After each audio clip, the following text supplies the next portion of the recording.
This is a true story. A convicted criminal was strapped to an electric chair for execution after being shocked unconscious. His body caught fire and he died. News of this spread quickly among the prisoners at Mecklenburg Prison in the US. 6 of them, all murderers, became terrified, knowing they might one day face the same fate. The horror of the electric chair haunted them, making them desperate to escape for over a year. They carefully planned their escape on May 31st, 1984. They put their plan into action. That day, after playing basketball, 2 guards escorted them back to their cells. As the iron gate opened, 2 prisoners pretended to argue and started fighting the guards, focused on breaking up the fight, unaware that one prisoner, Clanton, had quietly slipped into the restroom later that evening around 8 p.m. A guard needed to use the toilet. He tried to open the restroom door, but found it locked. Since the door often malfunctioned, he didn't suspect anything. In reality, Clanton was inside, holding the door handle tightly to keep it shut. The guard, feeling urgent, decided to use an outside restroom instead.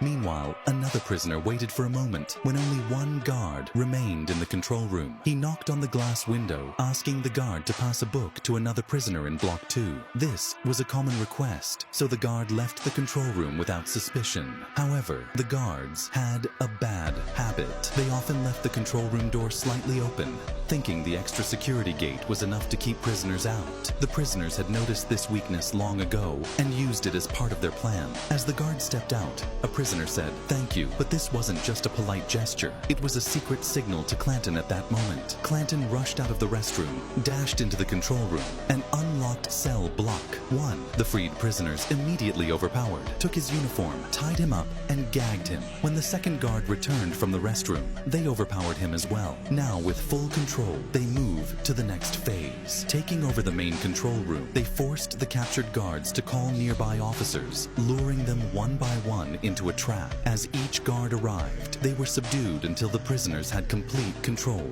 of the cell block. Next, they made a senior officer call the main control room, telling the guard on duty that 2 officers would be coming to take over his shift. 2 prisoners, now dressed as guards, walked toward the main control room. From a distance, the duty officer saw them and, assuming they were real guards, unlocked the door as they got closer. He noticed their unfamiliar faces, but it was too late. The 2 disguised prisoners swiftly overpowered him now. The only obstacle was the prison's main gate, heavily guarded with officers and armed sentries. Even if they took out the gate, officer walking out freely would raise suspicion, but they had a clever plan.